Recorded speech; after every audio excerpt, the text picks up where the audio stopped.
Okay, first give me your full name. Ray Hunt. And Ray, what is your position here? Vice President. Of the Houston Police Officers Union.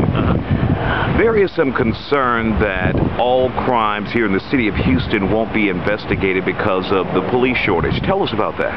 Well, they're not going to be investigated. It's just a cold hard fact that we have so many crimes committed and only 72 or 50% staffed. You're not going to have them investigated. So the cases are picked and choose which ones can be investigated, which ones have more solvability factors in them. The public would be shocked to know that. If they're getting their car burglarized or their home burglarized, they may not be picked. It's almost like a lottery. I think they would be shocked unless they've been the victim and then they know that nothing happened on their case. There's a small percentage of cases that get worked, and for the most part, most cases they don't get worked, and it's because we are shorthanded.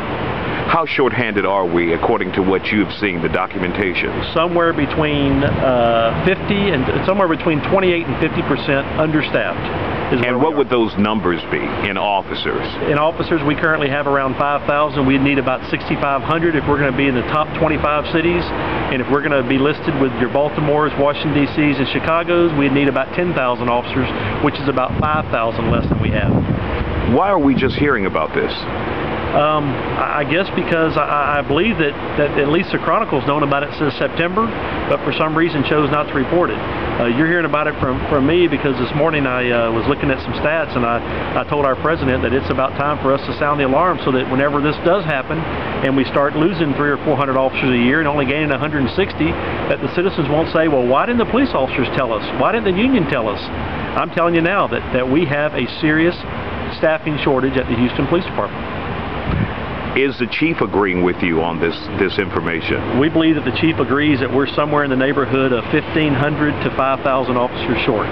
1,500 is the minimum that we need to be equal to the top 25 cities, and I believe that Chief Hurd agrees with those numbers. I haven't spoken to him about it, but I believe he agrees with us on those numbers. So is Chief Hurd keeping it a secret? Why hasn't he said anything publicly about it? Our sources tell us that he's notified the editorial board of the Chronicle, and I know that he's told several persons in meetings that we have a crisis when it comes to staffing, but the chief can just do so much. He's appointed by the mayor, and he serves at the pleasure of the mayor. I'm hoping that he's at least advised the mayor that we have a crisis situation here and a severe staffing shortage, but I don't know for a fact that he's done that.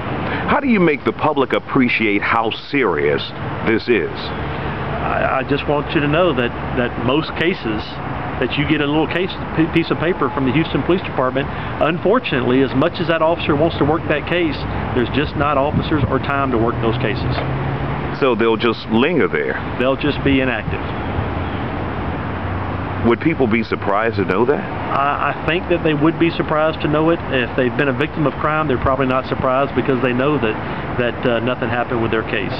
Give me, Ray, some examples of some of the crimes that won't likely be investigated or won't get priority.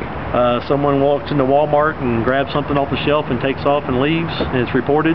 Someone goes to the gas station and fills up and doesn't pay, and it's reported.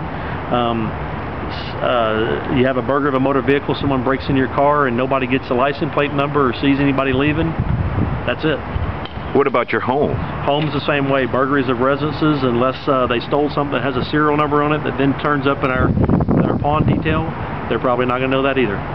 No investigator is going to go knock on the door of your neighbors and say, where were you yesterday? Did you see anybody doing this? Unless, of course, someone was killed when they did that, then it would be more than a burglary. Thank you, Ray. Yep.